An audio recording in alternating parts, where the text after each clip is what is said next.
Hey guys, welcome back to the Watches and Giggles YouTube channel. I'm Chris from Chicago. First off, as always, everyone, thank you so much for joining me today. If you're new to the channel, welcome. Thank you for stopping by. And if you're returning, guys, thank you so much for coming back. I do appreciate it. All right, guys, this is a follow-up video to the one I did yesterday about the Rolex Hulk. I did make the trip to my authorized dealer. I did try it on. I did have it on my wrist. And I must say, that watch is spectacular with the green dial and green bezel. It really does pop. Finally seeing it in the metal for the first time. What did I do? Did I buy it or didn't I buy it? Well, we'll find out in just a moment. But before we do, guys, we'll see what I'm wearing.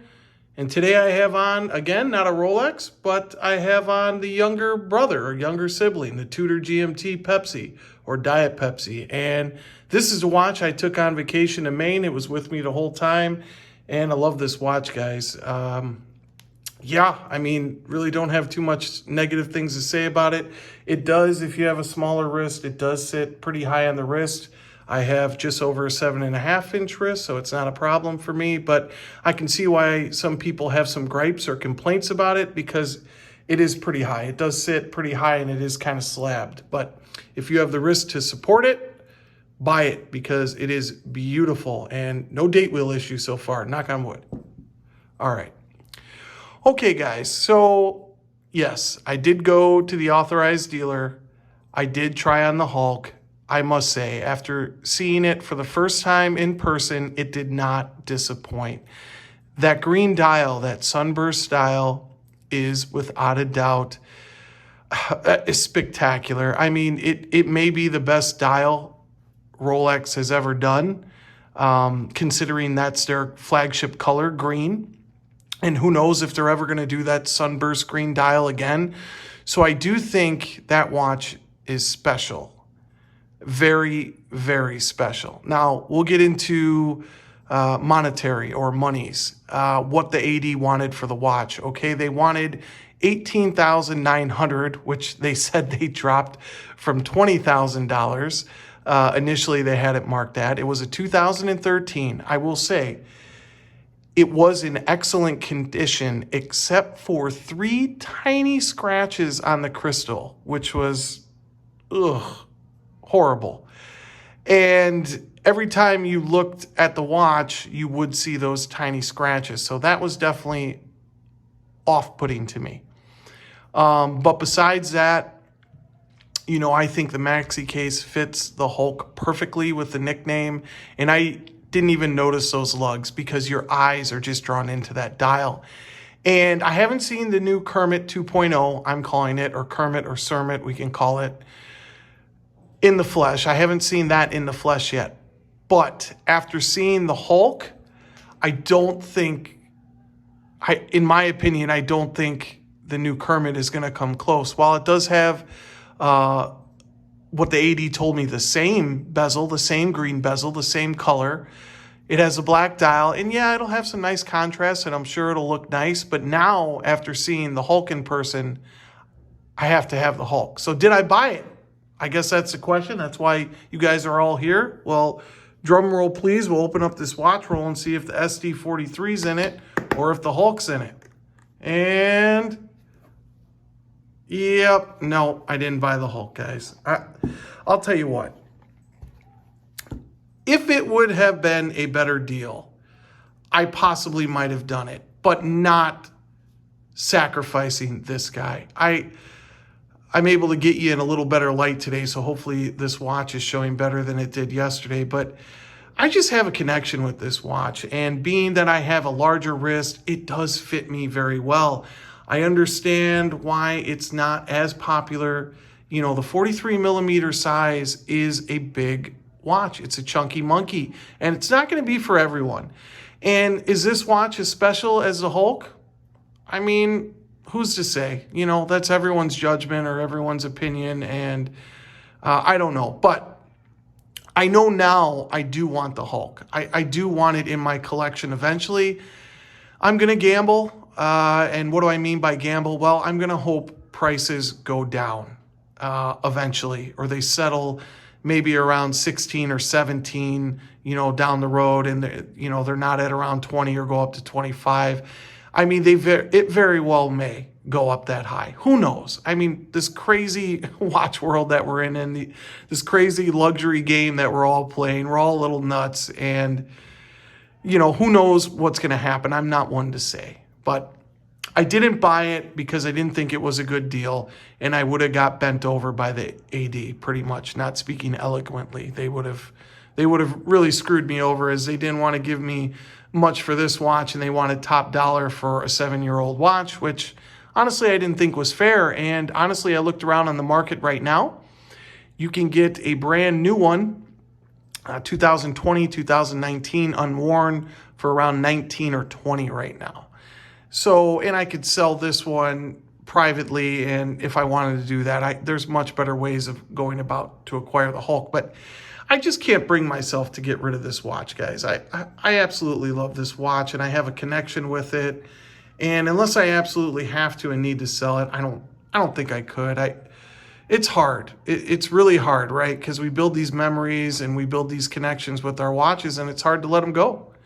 So yeah, so obviously the SD43 is still there. If you noticed, I have the SD43 news catalog. This is actually how to work the watch, which the AD gave me, which was kind of nice, which not everyone gets, when I bought that bad boy a while back. So yeah, I didn't end up getting the Hulk, but I do know I want one, and I haven't seen the Cermet in the flesh.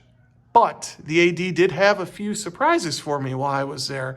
Was there about an hour and a half, talking with the manager, and they said they did receive one Kermit in so far, and that was already spoken for and already sold. And they had a sub date actually on hand that was spoken for, but they let me see it. They let me try it on.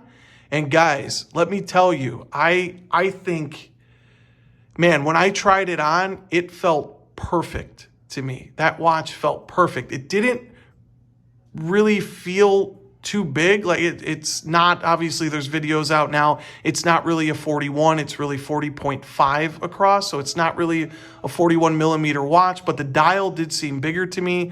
I liked the slimmer lugs. I liked the larger bracelet, and I liked the larger clasp, obviously, because I have a bigger wrist. But for me, it sat perfect. I think they nailed it on the head. If you get a chance to ever try one on, I think you'll see what I'm talking about. And it honestly seemed a little thinner height-wise. It could have been an illusion, but it seemed a similar height. I was wearing, when I went in, I was wearing this, my BLNR, and it actually seemed thinner. I don't know. I didn't get to measure, the height, but I believe this is under 13 millimeters in height, and it looked to the eye like it wasn't even as high as the BLNR, the Batgirl, and it just was sublime on the wrist. It just melts onto the wrist, and yeah, so I was in love with it. Obviously, I couldn't buy it, but I think the new Submariner is outstanding. Now, having seen it in the metal and tried it on, I think it's a home run.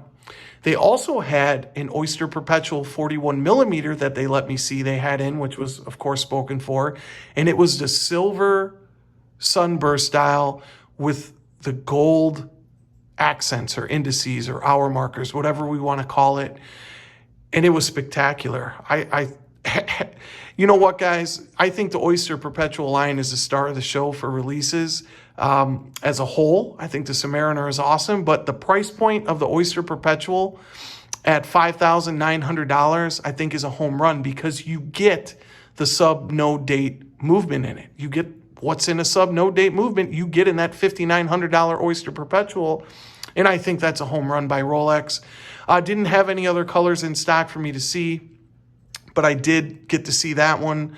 And I think it's spectacular. I think that watch is great. It's not going to be for me, but it's a beautiful watch. Now, with that said, and having tried on the sub and talk about the Explorer, and we talked about that a little bit, because if you've been following with me, you know I've been waiting for that forever. And I tried to parlay that into a no-date sub. So I said, hey, obviously they know I want the Cermet or the Kermit. And that's probably, guys, realistically, I'm never going to get that. And I know that, but they know I want it. And yeah, so my name or whatever is down for that. But I tried to parlay that into a no-date sub because I want to keep, or I'm going to keep, this bad boy, the SD43, and I think there's a place for both the no-date sub and this bad boy in a collection. So, my AD, which just informed me recently, they do not do orders anymore, special orders. That's how that AD did it. They're not doing it anymore. They have moved from no lists. They have no lists anymore, no nothing, no really registered name of interest. It's just preferred client. So if they deem you worthy, I guess you're going to get a watch. I don't know how it works, but the manager said they would keep me in mind for the no-date sub as well as the Cermet. Yeah, my fingers and toes are crossed for that one. I know that's never coming, but whatever. So realistically, maybe I have a shot at a no-date sub. I don't know, but it was fun to go in there. They showed me a couple watches. They were really nice. I think they were trying to make up a little bit for the Explorer because we did have a long, hefty conversation about what's going on with that. And they think in the back of their mind, the 50th anniversary of the Explorer 2 is coming up, and they think it may very well be discontinued as well as Explorer 2's updated. So we'll see what happens, come next. I guess it's not Baselworld anymore, right? Because that's gone, that's canceled. So I guess next time Rolex does their releases, we will see what happens, guys. We will see what happens. But, fingers crossed for that. Fingers crossed for the Explorer. But again, guys, yeah, I did end up pulling the trigger on the Hulk. I did love it. And if it would have been a reasonable price, maybe. But, I think I'm just going to hang tight and hang on to what I have. And I think that's probably the best solution for myself is not to get ripped off and give my SD43 Rolex Sea Dweller away, the red line, as I do love it. So thanks, guys. Hope you enjoyed this update. Hope you enjoyed the little tidbits that I gave you from the Rolex AD. And hope everyone's doing well. I'll talk to you guys next time.